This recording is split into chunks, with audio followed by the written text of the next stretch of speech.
mais um episódio por aqui e hoje eu tô com a minha best friend forever, a Juju voltou. Finalmente, o terceiro episódio com a senhorita. Tava há um tempo sem aparecer por aqui, Já não é pode mesmo? pedir música no Fantástico. Ju, eu te Amiga, esse trouxe, menino é velho, eu te trouxe misericórdia. aqui por dois motivos. O primeiro é porque hoje eu tô num péssimo dia com o doutoramento, você sabe. Tava chorando as Sim. pitangas. E segundo, porque eu acho que a gente compartilha, às vezes, dos mesmos problemas e picuinhas no mundo acadêmico e eu acho que a gente podia falar sobre isso. A gente compartilha dos mesmos problemas na vida acadêmica e também o mesmo problema mental. Então é melhor ainda.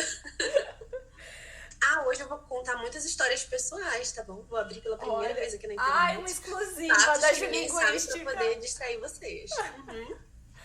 Ju, eu queria que a gente falasse sobre algumas coisas nesse episódio, não precisa necessariamente ser nessa ordem, mas eu queria começar falando sobre habitar no universo da pesquisa, mas não só nele.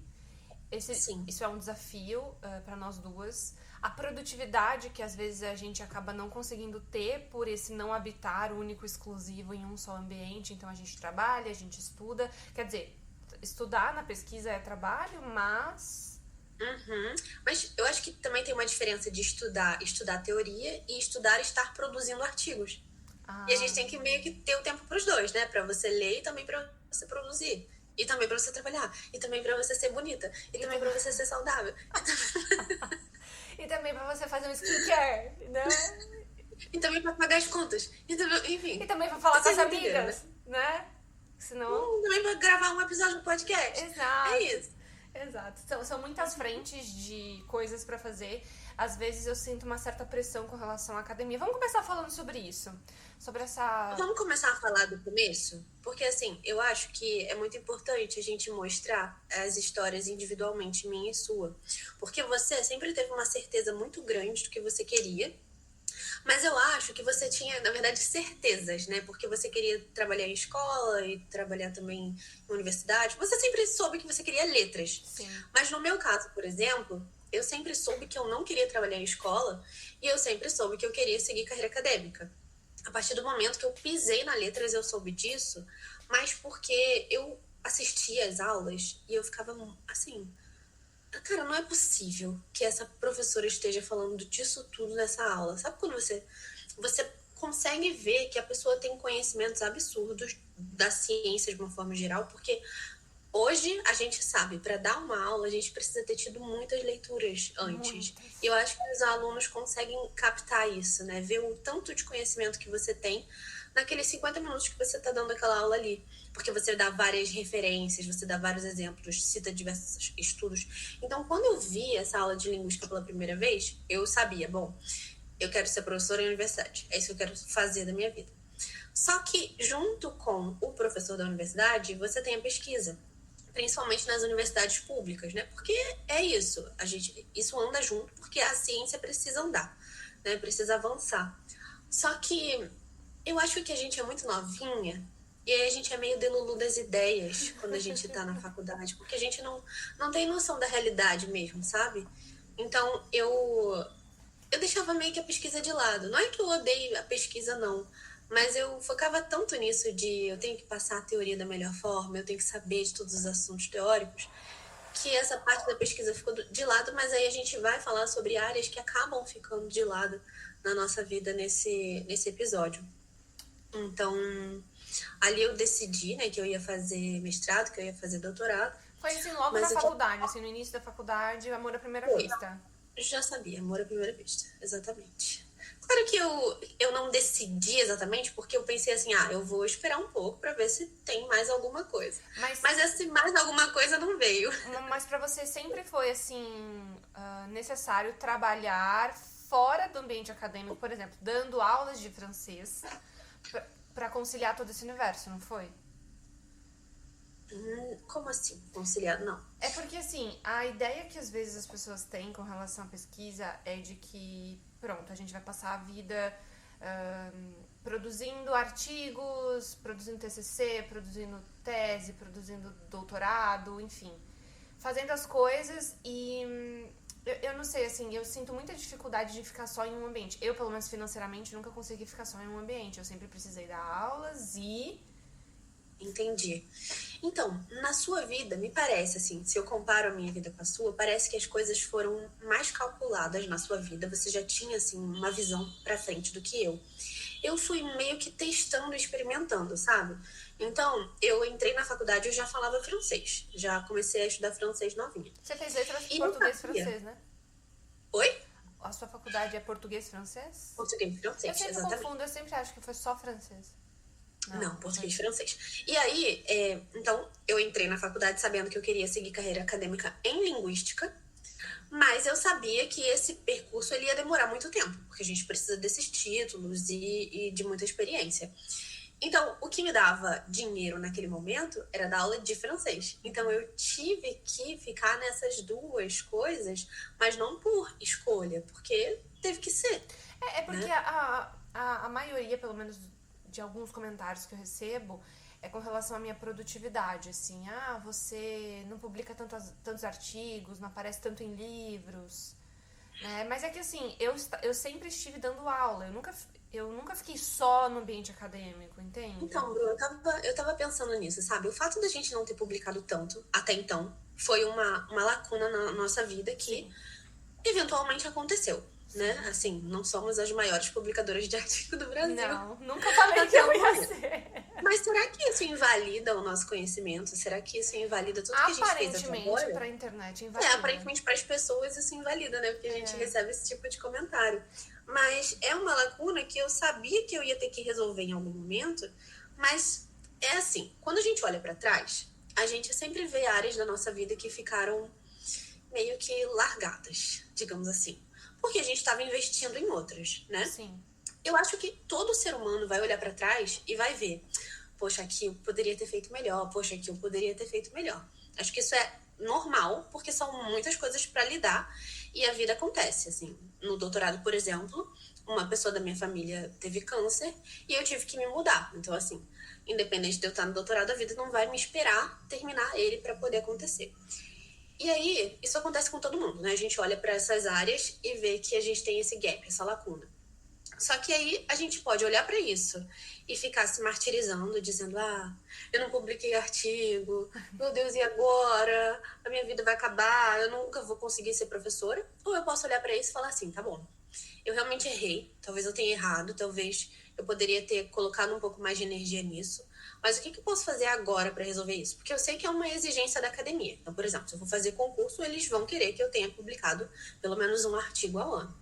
Então, agora, o que eu posso fazer para recuperar esse tempo que eu perdi? Mas assim, perdi porque estava fazendo outras coisas, não perdi porque eu estava sentada. É porque a sensação que eu tenho às vezes é de que pensam que eu fico em casa lendo livros e comendo uva, sendo abanada por fadinhas, entendeu? Exatamente, é como se invalidasse a gente, né? Mas eu acho que assim, as pessoas de fora não veem a nossa vida, a correria que é, o que a gente, enfim, já fez até aqui. Mas a gente vê, e eu acho que tanto eu quanto você, a gente olha para as coisas de uma forma que não é muito assim, igual eu falei, e agora? Não, a gente olha de uma forma assim, caraca, tem que ser melhor nisso. Então eu vou ser melhor nisso a partir de agora. Não, eu vou melhorar nisso, eu vou melhorar nisso.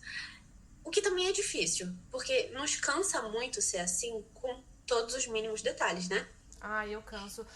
Hoje mesmo eu recebi uma nota baixa de apresentação.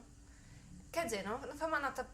Não foi uma nota baixa, mas foi uma nota que me deixou em alerta.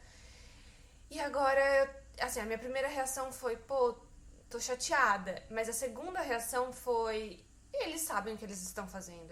Eles estão fazendo o trabalho deles e eu preciso melhorar no que eles estão apontando que eu preciso melhorar. Então, assim, o mundo não vai acabar, nem tudo tá perdido. Não, é isso. A gente também pode ficar triste, só que eu acho que tem uma data limite.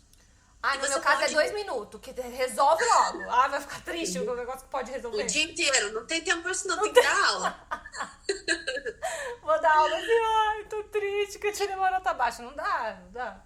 Mas eu acho muito legal a gente compartilhar essas coisas pessoais, porque primeiro que a gente mostra para as pessoas que as vidas são individuais. Então, Se as vidas são individuais, parece que as pessoas ainda não notaram isso, né? Não, Se as vidas são individuais, por que você vai se comparar com outra pessoa? Ou por que você vai julgar outra pessoa? Eu Se acho cada que um tem um caminho. eu hoje mesmo recebi um comentário assim, né? Eu tava falando da Agostina Bessa Nunes nos stories, que é a escritora que eu estudo, e eu recebi um comentário assim: ai, Bruna, como é que você lida com tantas leituras? Eu não consigo ler como você. E aí eu já falei assim: olha, mas você tá vendo 10 segundos do meu dia. Exato. Eu acho que é 2025, sabe? Já era pra gente já tá trabalhando melhor essa questão do Instagram, assim. Não, eu acho que a gente não pode se comparar na família com as nossas primas, nem com as pessoas do nosso trabalho, menos ainda no Instagram, sabe? É uma coisa muito injusta ficar olhando pro quintal do outro e comparando com o seu. Não, e o que me deixa um pouco assim, não chateada, mas o que me deixa com a pulga atrás da orelha é que as pessoas, quando você compartilha coisas tristes, todo mundo se identifica e vai lá e comenta, mas quando você posta coisa feliz, aí as pessoas se comparam. Ah, não, aí não gosta muito que você mostrou, sabe? Eu nunca usei o Instagram de verdade. Eu nunca entrei no Instagram e falei, nossa, fulana fez uma coisa Mas que eu não fulana é fiz. muito rica. Para de mostrar suas bolsas da Louis Vuitton. Porque eu fico Eu não triste. consumo conteúdos assim, mas mesmo É quando isso. eu vejo, não fico pensando, eu não tenho as bolsas da Louis Vuitton, entendeu? Exato. Não, assim, amiga, se fosse só pensar, tava tudo bem. Mas você chegar lá e comentar com a pessoa, você reclamar com a pessoa que ela tá postando algo e ela tá te incomodando. Foi igual aqui na série que eu comecei a postar de aprendendo como se tivéssemos 5 anos. Era meio que um bordão assim pra ensinar coisas como se nós tivéssemos 5 anos de maneira simples. E aí eu acabei postando sobre história da arte e comecei a receber uns comentários assim: ah, faltou falar de não sei o que, faltou falar de não sei o que lá. POV, eu nem terminei de postar a série de vídeos. Segunda coisa, começaram a falar que eu estava tratando da arte única e exclusivamente europeia. Sendo que, mais uma vez, eu não terminei de postar os carambas dos vídeos. E eu leciono uma disciplina de História da Arte fora do... O nome da disciplina é História da Arte. Aí é globalização... História da Arte, 2 pontos. Globalização e novas visões de mundo. Que é basicamente uma disciplina que a gente tem aqui para falar de História da Arte fora do eixo eurocentrado. E aí, assim, eu fiquei incrédula porque os vídeos gravados, eu até postei os bastidores no YouTube, né, falando sobre arte indígena, arte japonesa, arte chinesa, enfim. Eu fiquei indignada, assim, de ver como as pessoas estão inflamadas também em sair apontando o dedo na vida dos outros, mas é de uma maneira raivosa, sabe? E isso acontece na academia. As pessoas são assim mesmo, do tipo, eu publiquei 5 artigos, você só publicou 1. Mesmo quando você Exato. publica, não é Fiscal de suficiente. currículo Lattes, né? E assim, é engraçado porque antes a gente só tinha um hater. A pessoa que ia lá e falava mal. Agora você tem o fiscal da produtividade, da insuficiência. Então, querida, você está fazendo o seu trabalho, mas ainda falta isso. Então, tudo é insuficiente para as pessoas. Inclusive, elas mesmas, né? Porque o que você faz é insuficiente, você está sempre cobrando, achando que se cobrando, achando que está devendo alguma coisa para alguém. E os outros também. Então, não é só a sua vida que tem o suficiente, a vida dos outros também. E eu acho que essa coisa da produtividade, eu não sei, tá, gente? Eu tô falando da minha impressão. Eu tinha uma impressão de que a academia, ela era uma coisa muito profunda. Porque a gente tem conhecimentos muito profundos, a gente realmente tem que ir lá na fonte, né? Pesquisar, investigar.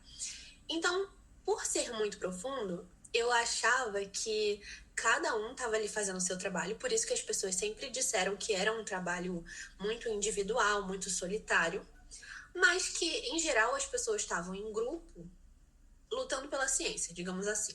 Só que agora eu tô com a impressão, não sei se eu tô errada, de que essa era da produtividade também chegou dentro da academia.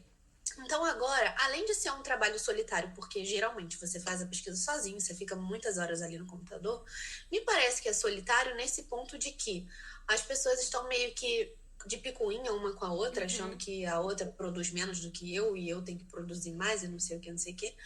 E essa coisa de ser insuficiente também chegou nas publicações. Então, eu publico um artigo, mas eu já tenho que publicar outro, já tenho que participar de outro evento, já tenho que correr no não sei o que, não sei o que. E quando você fica nessa correria, né, como se fosse um ratinho de laboratório, você não tem o tempo de aproveitar, sabe?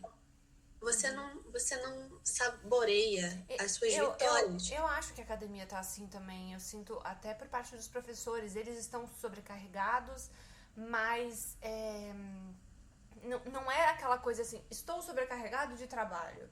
É dos extras. É do mais. Sobrecarregado de pensar que você precisa fazer mais o tempo todo e que não tá suficiente e se comparando com o outro. Não, eu acho que essa questão da comparação, ela soa... mental, né? Juliana, eu nunca na vida entrei no Lattes de alguém. Eu nunca fui pesquisar o Lattes de alguém na minha vida. Não, eu só pesquisei os professores que eu queria entrar no grupo de pesquisa deles e tal. O máximo que eu fiz foi entrar, procurar o nome deles assim no Facebook pra ver rede social. Isso pra mim é um cúmulo, você entrar no Lattes de alguém procurando a última publicação da pessoa. Eu acho... Bom, aqui pelo menos a gente nem trabalha com Lattes. Então... vocês nem usam Lattes. Então, se vocês entrarem no Lattes da Bruna, vai estar tudo zerado, porque ela eu acho que eu nunca nem tive. Se eu tive, deve ter sido na época da faculdade que eu montei, porque era preciso. Mas eu ia fazer faculdade no Brasil, tudo bem?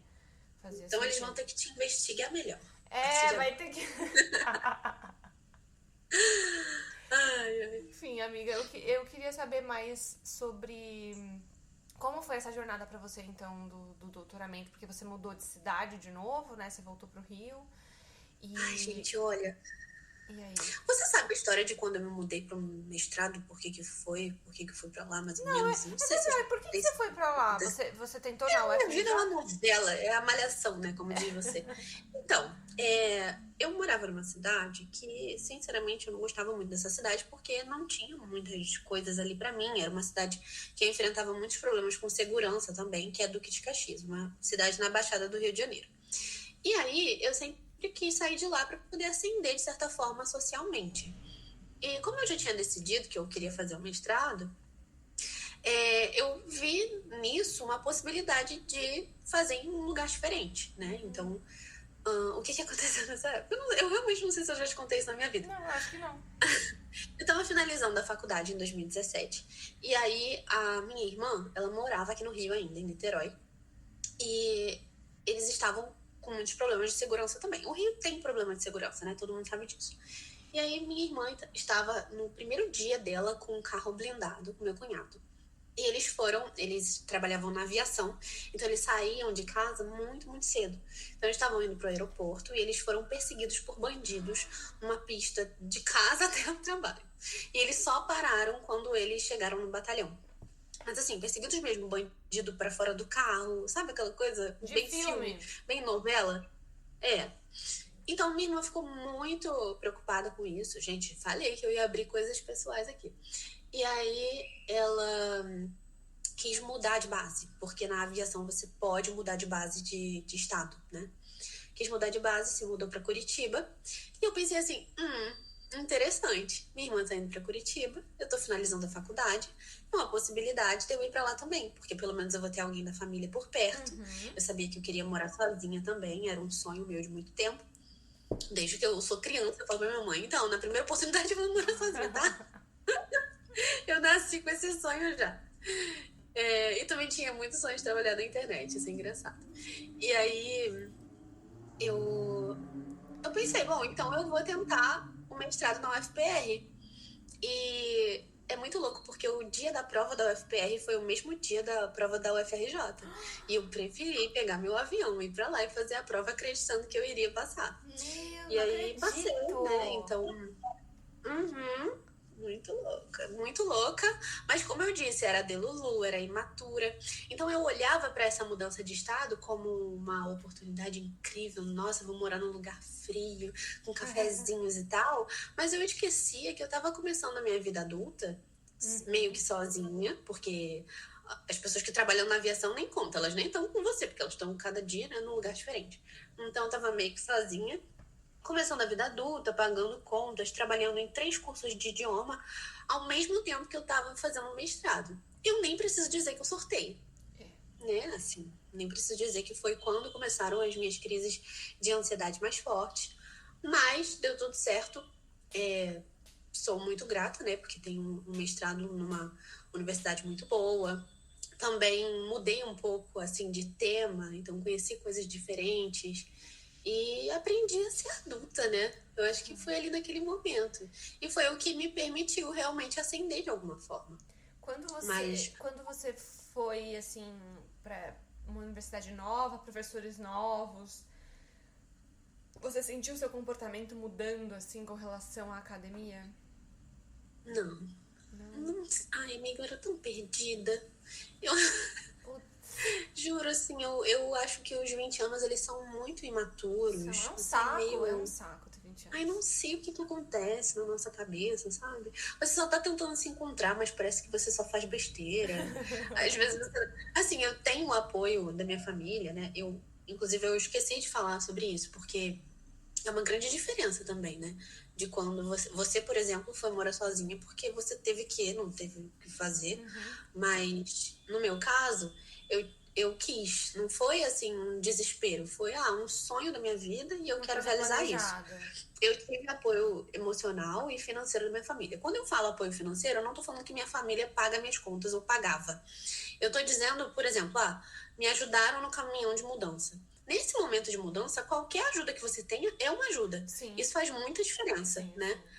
Mas eu meio que pirei, porque é isso. Eu tive que aprender a fazer um mestrado. O mestrado é muito rápido, né? É muito desesperador, você tem prazos muito curtos. Eu tava aprendendo a viver num estado que, querendo ou não, gente, Curitiba não é outro país, tá? Mas é um estado muito diferente do meu. Sim. Se você for comparar o Rio e Curitiba, as pessoas, a cultura é diferente. Então, eu também estava aprendendo a viver numa nova cultura. Eu estava aprendendo a viver sozinha, a cozinhar alguma coisa minimamente, né? A melhorar, assim, o meu tempo, porque morando na casa da minha mãe não precisava fazer nada. Enfim, foram muitas coisas ao mesmo tempo. E aí, depois, resolvi voltar. E quando eu voltei... Aí outros problemas, né, vão surgindo. Então, vim morar numa cidade que é mais cara, porque o Rio é mais caro, principalmente em questão de aluguel. E já tinha mudado a minha vida, porque antes eu trabalhava em cursos de idioma, agora eu já trabalhava na internet. E minhas coisas vão acontecendo, né, tudo isso. E como eu falei, a pessoa doente da minha família, e a mudança, não sei o que. E como é que você tem tempo para escrever em paz, sabe? Sim. Isso é muito difícil. E você nunca nunca pesquisou, tentou bolsa de estudo? Olha, não, porque 2 coisas. Primeiro, porque eu sabia que pro estilo de vida que eu queria, e principalmente para morar no Rio, o valor da bolsa não ia dar. Então, eu precisava trabalhar mais. E segundo, porque eu achava que eu sempre associei a bolsa como se fosse uma cota, o que pode ter sido burrice da minha parte, né? Então, eu achava que a bolsa era para as pessoas que precisavam mais do que eu. Então, eu nunca cheguei a tentar. E você? Olha, no Brasil eu nunca tentei, nem aqui o esquema de bolsas de estudo e tal são feitos à base de convite. Não tem absolutamente nada a ver. Agora no Convite? É assim, se você é um pesquisador que tem já uma certa utilidade, a sua pesquisa tem uma relevância e tal, você pode ser convidado, você pode também dar entrada nas bolsas de estudo, mas elas funcionam... Ju, teria que fazer um episódio só sobre isso, porque até hoje eu não entendo direito, assim, a exclusividade do povo português com relação a isso, porque, assim, o público aqui não é gratuito. No Brasil, por exemplo, quando você fala assim, eu estudo numa faculdade federal, ela é pública, a gente subentende que é uma faculdade gratuita. Você não desembolsa nenhum tipo de dinheiro. Aqui, você paga algumas coisas, recebe outras. A forma de trabalho da pesquisa científica é diferente, depende da quantidade de artigos que você publica também, revistas que você participa, simpósios, congressos. Se você vai para fora, eu digo, por exemplo, vou apresentar na Alemanha, vou apresentar em Paris. Aí tudo é muito diferente, assim, o núcleo de pesquisa aqui. Mas no Brasil, eu nunca tentei, porque eu morava em São Bernardo e pronto, ir até a Unicamp, ir até a USP, pra mim era inviável. E eu já tava numa carreira docente que eu não queria abrir mão. Eu nunca quis abrir mão, eu acho que essa é a grande questão pra mim. Eu nunca quis abrir mão de dar aula. Eu nunca consegui nem pensar nisso, assim, vou ficar só com uma bolsa e vou sair da sala de aula. Pra você era importante essa experiência, né? Pra mim... É o que você queria, na verdade. Pra mim não existia plano B, entendeu? O plano B é fazer o A dar certo, que é eu ser professora. Ponto. Sim. Não tinha outra opção pra mim. Eu não queria, de jeito nenhum. Me tira da sala de aula pra você ver se eu não desmaio de depressão. Ela surta, ela morre, ela não vai aguentar.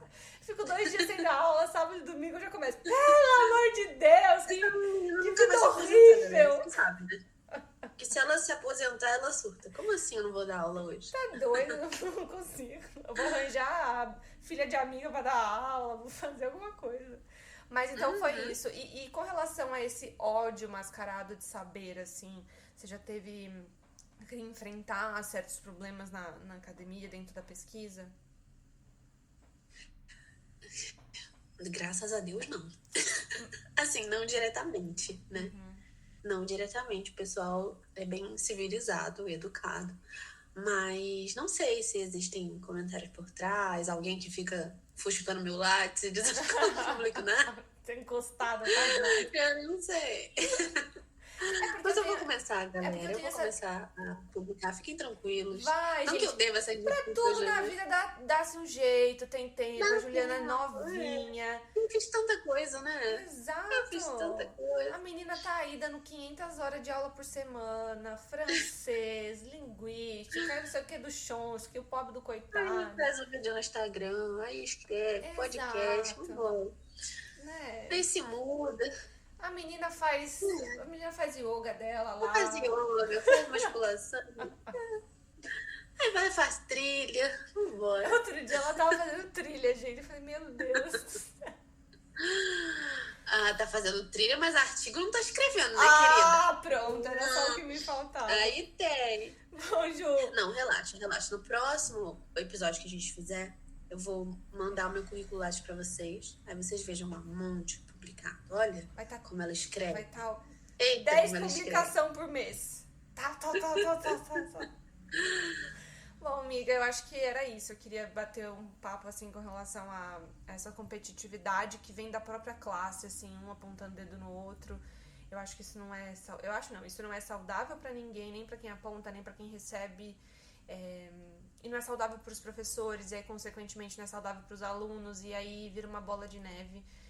Obrigada por abrir aqui um pouquinho do seu tempo e do seu espaço também pra falar. Obrigada a você, foi um prazer. E volta mais no meu episódio. É porque a gente tem que marcar. A gente tem vários podcasts dentro do nosso WhatsApp, né? Exato. O problema é que a gente fala tudo ali, né?